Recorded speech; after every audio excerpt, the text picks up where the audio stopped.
In a near yet distant future, 8 elite players are summoned to meet on the top floor of a sophisticated building. They are offered a prize of $100,000 if they participate in a new game called Th3 C4ll Up. As soon as all participants arrive at the meeting place, a robotic voice from above greets them and asks them to register on tablets with their nicknames, instructing them to refer to each other by these names from now on. They are instructed to put on high-tech motion capture suits. Adam, the most excited player there, becomes the target of jokes about his obesity while changing clothes, and Carl reveals a sinister scar around his ribs, explaining that his nickname comes from his girlfriend's cat. After getting dressed, the participants entered a giant white room with an enormous scanner. To obtain the high-tech armor, they needed to enter the scanner and say their usernames. The suits were made of advanced technology that allowed players to feel completely immersed in the game. Adam commented that these suits were originally reserved for the millionaire elite, but for some reason, they were selected to try them out. Zahid lost his enthusiasm when he saw his nickname, Terrorist_1. He feared it might be offensive, considering his Bosnian roots. The voice from the ceiling announced that the game couldn't start until all players were ready, but Zahid decided to leave. Zahid approached the door, but it was locked. They were trapped. Zahid reluctantly agreed to continue. Everyone was ready to begin. When they put on the virtual reality helmets, the scenery around them changed.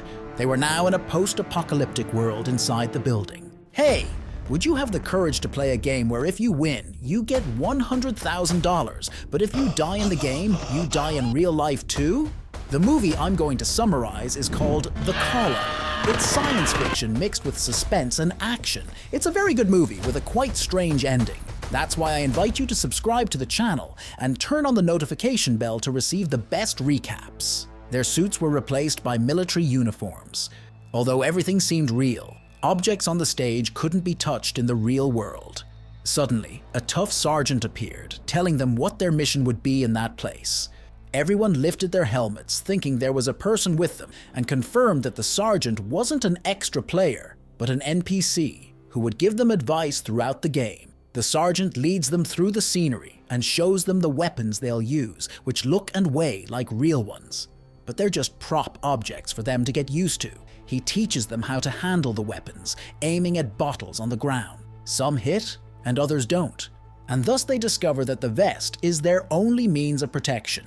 If they take a shot from an opponent, the vest comes off and they become vulnerable. The sergeant demonstrates this by shooting at some players and making them lose their vests. If this happens, and they're in serious condition, their only hope is to use injections to recover their lives. The sergeant tells them that a dangerous terrorist group has taken over the entire building. The game's mission is to eliminate all enemies and survive until reaching the first floor. Whoever manages this will receive $100,000 in reality. The game begins without delay, and Andre is everyone's leader as he already has experience in similar situations from being in the army. The group examines the floor and encounters the enemy for the first time. Andre eliminates the first enemy without losing anyone. The voice announces to the players that they've leveled up, and Andre gets all the points.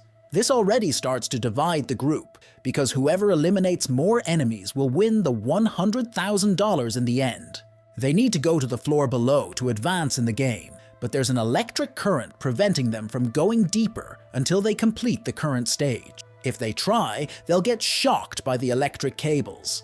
The game environment is similar to the previous one, but players have new weapons, so Andre shows the team how they work. The second stage requires them to hide, dodge, and prepare for a surprise attack to defeat the terrorists, who also have new weapons. After protecting Adam from a sure shot, Andre loses his vest, becoming more vulnerable to injury. Taylor feels the fear of the game's realism. She identifies as Slayer Girl, but confesses to everyone that she's not who she appears to be. She took the place of the original Slayer Girl, so she feels out of place and wants to escape the game as soon as possible. Shelly, the other player, reassures her, saying that everything is fake and just a simulation. Nevertheless, Shelly notices that the shots are realistic when she faces one of the terrorists. This terrorist is eliminated by Carl, who celebrates his first victory, but soon after he takes a shot in the back. Carl surrenders, begging the NPC to stop shooting him, but the enemy thoughtlessly fires again, making him fall to the ground. Before the situation gets worse, Shelly tries to rescue Carl, who writhes on the ground.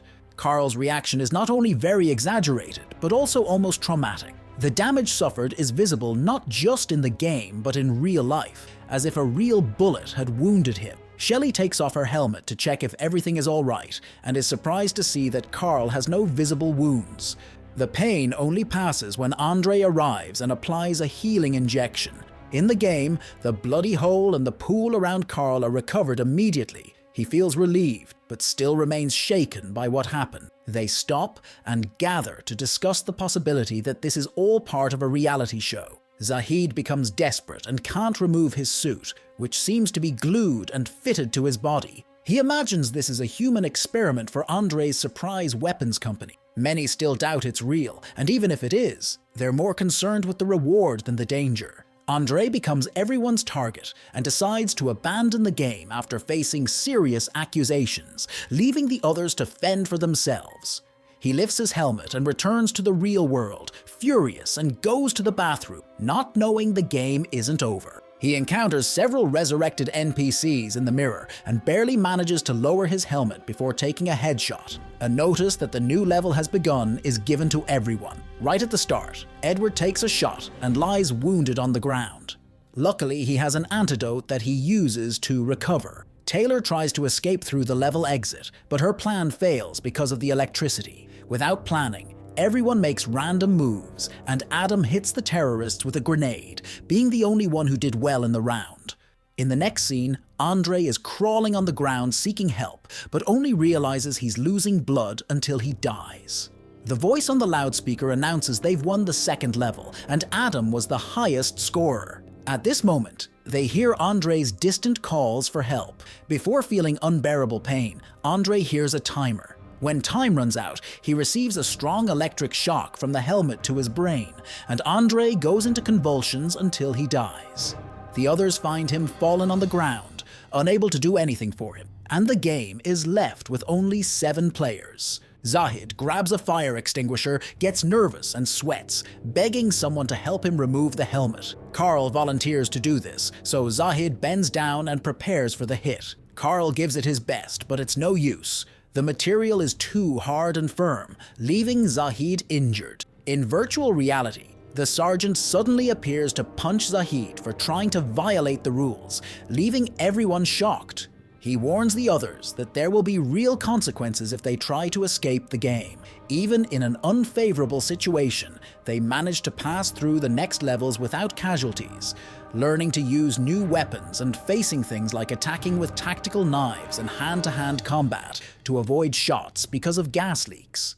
In one of the phases, Adam and Carl get hurt, and the group resorts to some vials to heal them. Soon after, they notice that night has fallen in the real city, and the exhausted group makes a new attempt to escape from there, in a more distressed way, hitting a cart against the windows, trying to get someone's attention down below. They manage to shatter the window a bit, but before they can advance further, the sergeant returns to attack the rebel Zahid. Only this time the injury is more realistic than normal, and he ends up seriously fracturing his leg in real life. Zahid asks the others to hide him in the following phases and continue alone. After some time, he succumbs to hemorrhage. The new phase begins, and Marco, the most ruthless player, falls after a quick confrontation with the enemy. To prevent Marco from dying, Shelly offers him her antidote, while Taylor, who hid to protect herself and avoid fights, notices that an opponent is following her, and then she decides to react. In the midst of confusion, Carl chats with Shelly and sees from her identity that she's an orphan, and Shelly admits this, saying her parents died. Carl also talks about how he has no one, and Adam shares that he lives with his grandmother who suffers from Alzheimer's.